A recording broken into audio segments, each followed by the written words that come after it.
Hello students, मैं राकेश फिर से आपका स्वागत करता हूं अपने यूट्यूब चैनल पे।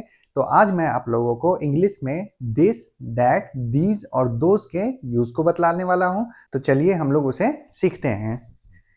देखिए यहाँ पे मैंने हेडिंग दिया है use of this, that, these and those. ठीक है, तो दिस, दैट, दीज और दोज पहले क्या होता है वो हम लोग जानेंगे।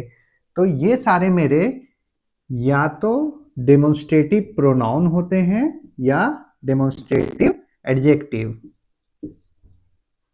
डेमोन्स्ट्रेटिव प्रोनाउन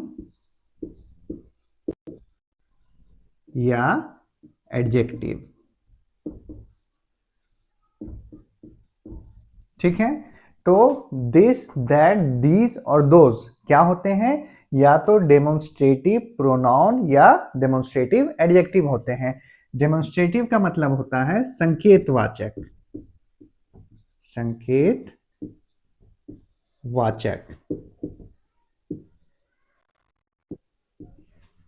प्रोनाउन मतलब सर्वनाम और एडजेक्टिव मतलब विशेषण।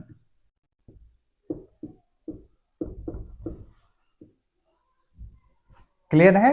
तो देखिए डेमोन्स्ट्रेटिव यानी संकेतवाचक क्या होता है।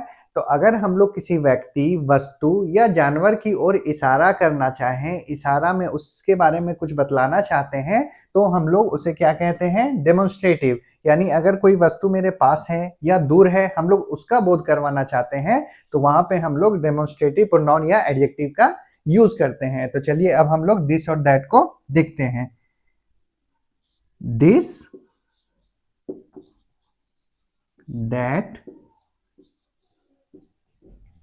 दीज और दोज। ठीक है, तो देखिए दिस का हिंदी मीनिंग होता है यह, दैट का होता है वह, दीज का होता है ये और दोज का होता है वे। क्लियर है यहां तक? अब देखिए मैंने यहां पे लिखा है डेमोन्स्ट्रेटिव यानी संकेतवाचक, यानी हम लोग किसी व्यक्ति, वस्तु की ओर इशारा करने के लिए इसका इस्तेमाल करते हैं। तो दिस का मतलब होता है यह। दिस का क्या मतलब होता है? यह। और ये किसके लिए इस्तेमाल होता है? तो अगर कोई वस्तु या व्यक्ति मेरे पास में है, मेरे नजदीक में है, तो उसके लिए हम लोग क्या यूज करेंगे? दिस का यूज करेंगे। दिस किसके लिए यूज करेंगे? निकट के लिए, यानी नजदीक के लिए। ठीक है, इसी तरह यहां पे देखिए दैट, दैट मतलब होता है वह। तो नजदीक वाली वस्तु के लिए हम लोग क्या यूज कर रहे हैं? दिस का। तो कुछ दूरी पे यानी दूर रहे वस्तु या व्यक्ति, उसके लिए हम लोग यूज करते हैं दैट यानी वह। ये किसके लिए होता है? तो दूर स्थित व्यक्ति या वस्तु या जानवर के लिए। क्लियर है? नजदीक के लिए दिस का और दैट का किसके लिए होता है? दूर के लिए। यहां तक क्लियर है? इसी तरह यहां पे देखिए दिस का प्लूरल होता है दीज और दैट का प्लूरल होता है दोज। दीज का इस्तेमाल उसी तरह हम लोग क्या करते हैं? नजदीक की वस्तु के लिए करते हैं, और दोज का इस्तेमाल हम लोग दूर की वस्तु के लिए करते हैं। ठीक है, दोज का इस्तेमाल हम लोग किसके लिए करते हैं? दूर के लिए। और दीज का इस्तेमाल करते हैं नजदीक के लिए। यहां तक क्लियर है? अब देखिए दिस और दैट का इस्तेमाल हम लोग एक वचन यानी सिंगुलर के लिए करते हैं। सिंगुलर यानी एक वचन। और एक वचन क्या होता है? यानी जहां पे हम किसी एक वस्तु के लिए इशारा कर रहे हैं, किसी एक व्यक्ति की ओर इशारा कर रहे हैं, जहां एक का बात आए तो वहां पे हम लोग दिस या दैट का यूज करेंगे। ठीक है, क्योंकि ये दोनों किसके लिए यूज होता है? सिंगुलर यानी एक वचन के लिए यूज होता है। ठीक है, अब यहां पे देखिए दीज और दोज। तो मैंने आप लोगों को बतलाया दिस का प्लूरल क्या होता है? दीज, और दैट का प्लूरल होता है दोज। यानी ये दोनों किसके लिए इस्तेमाल होगा? प्लूरल के लिए, यानी एक से ज्यादा व्यक्ति या वस्तु की जहां पे हम लोग बात करेंगे वहां पे दीज और दोज का इस्तेमाल करेंगे। तो ये किसके लिए होगा? प्लूरल के लिए, यानी बहुवचन। क्लियर है? उम्मीद करता हूं कि आपको समझ में आया होगा। तो देखिए मैंने आप लोगों को बतलाया कि दिस, दैट, दीज और दोस सबसे पहले क्या है, तो या तो ये डेमोन्स्ट्रेटिव प्रोनाउन है या एडजेक्टिव है, यानी संकेतवाचक। डेमोन्स्ट्रेटिव मतलब संकेतवाचक, किसी की ओर हम लोग इशारा करने के लिए इन सब का इस्तेमाल करते हैं। अब देखिए यहाँ पे आता है दिस और दैट, तो दिस का मीनिंग होता है यह, दैट का होता है वह। दिस का इस्तेमाल हम लोग क्या करने के लिए करते हैं, तो निकट की कोई वस्तु है या व्यक्ति है उसकी ओर इशारा करने के लिए हम लोग दिस का इस्तेमाल करेंगे, और दूर में कोई वस्तु है तो उसके लिए दैट का इस्तेमाल करेंगे। और ये दोनों सिंगुलर एक वचन के लिए इस्तेमाल होता है, जहां पे एक का हम लोग बात करते हैं, ठीक है, चाहे वो सिंगुलर नाउन हो या सिंगुलर वर्ब हो। फिर यहाँ पे देखिए दीज और दोज, तो ये प्लूरल के लिए इस्तेमाल होता है। दीज का हिंदी मीनिंग होता है ये, और दोज का होता है वे। तो दीज हम लोग नजदीक की वस्तुओं के लिए या व्यक्तियों के लिए करते हैं, और दोज का दूर के लिए। और ये प्लूरल यानी बहुवचन के लिए इस्तेमाल होता है, चाहे वो प्लूरल नाउन हो या प्लूरल वर्ब हो। तो उम्मीद करता हूं कि यहाँ तक समझ में आया होगा। चलिए मैं कुछ सेंटेंसेस को लेता हूं, तब आप लोगों को और क्लियर समझ में आएगा। तो चलिए कुछ हम लोग सेंटेंसेस को लेते हैं। यह एक गाय है, वह एक हाथी है, यह चाय है। ठीक है, तो चलिए इसका हम लोग ट्रांसलेशन बनाते हैं।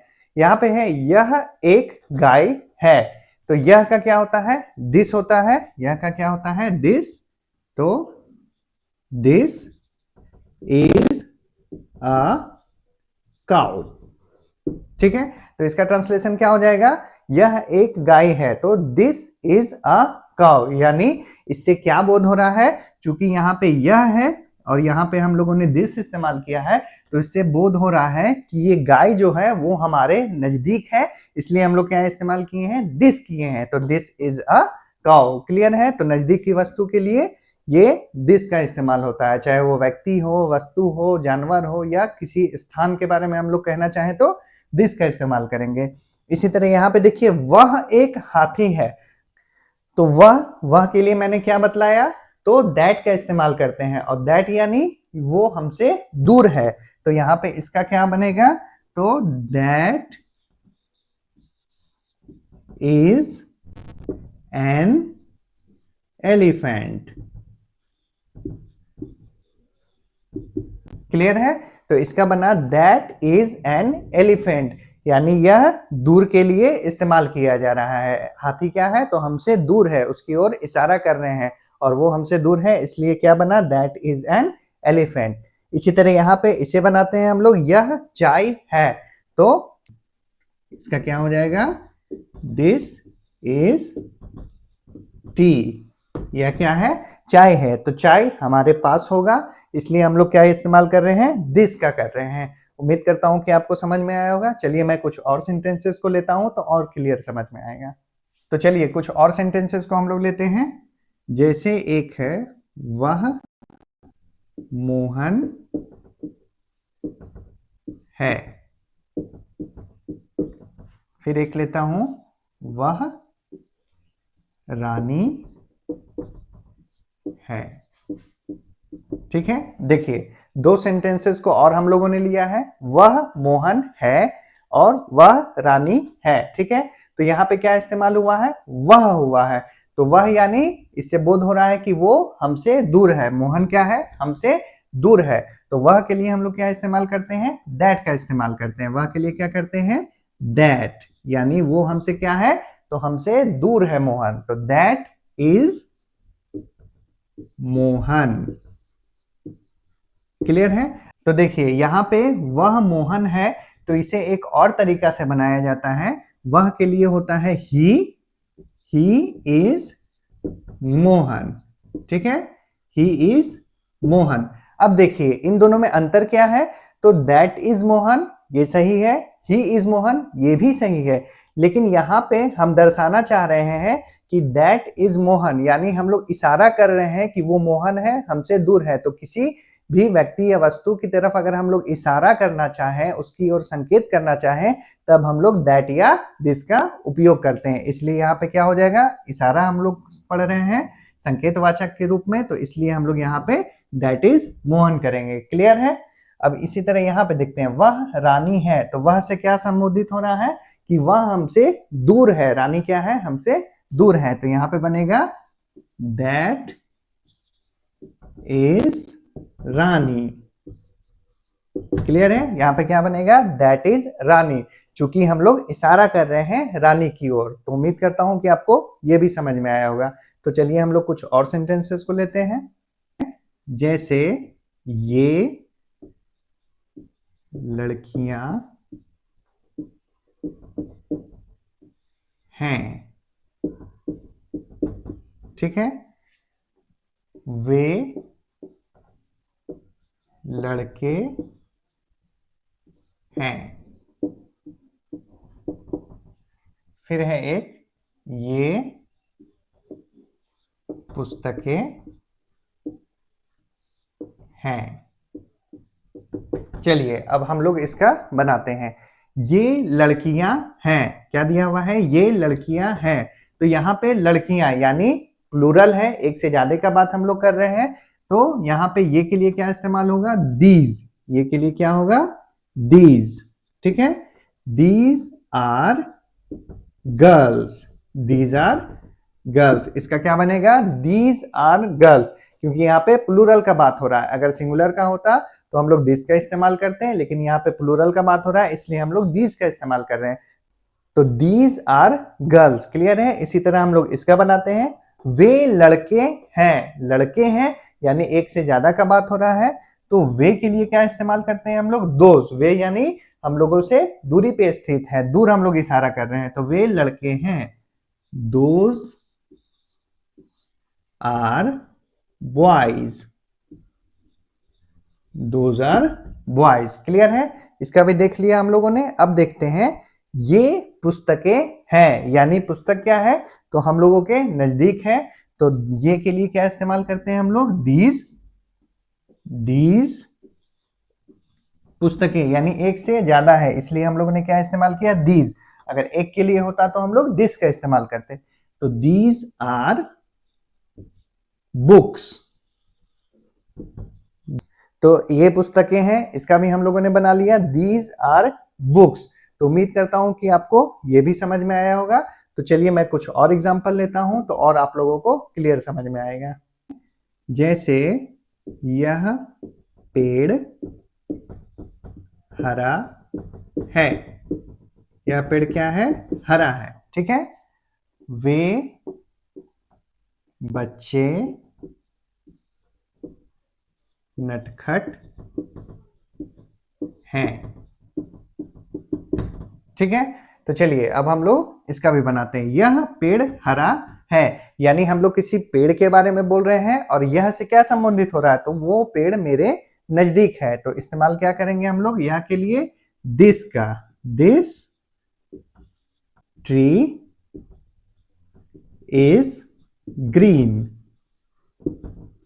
क्या हो जाएगा इसका, दिस ट्री इज ग्रीन, यानी जो पेड़ हमारे नजदीक है उसके बारे में हम लोग बतला रहे हैं कि वह हरा है, ठीक है।